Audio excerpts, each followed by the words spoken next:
மீந்திருக்கிற சாதத்தில் தண்ணி ஊற்றி வச்சுருப்போம். தேவையான அளவுக்கு அந்த சாதத்தை எடுத்து மிக்சியில் போட்டுக்கோங்க.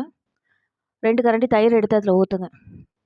தேவைக்கு ஏற்ப உப்பை போட்டு நல்லா அடிச்சுக்கோங்க. அடித்ததுக்கப்புறம் பொடி பொடியாக நறுக்கின வெங்காயத்தை எடுத்து அதில் போட்டுக்கோங்க.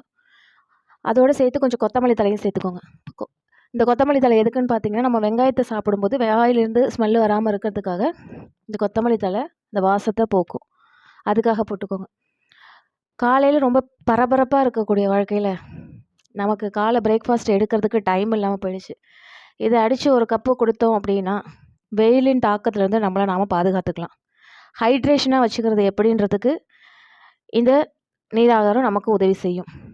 நைட்டு முழுவதும் இந்த சாதம் தண்ணியில் இருக்கிறதுனால அதில் நொதிச்சு அதுலேருந்து நல்ல குட் பாக்டீரியாஸ் இருக்குது.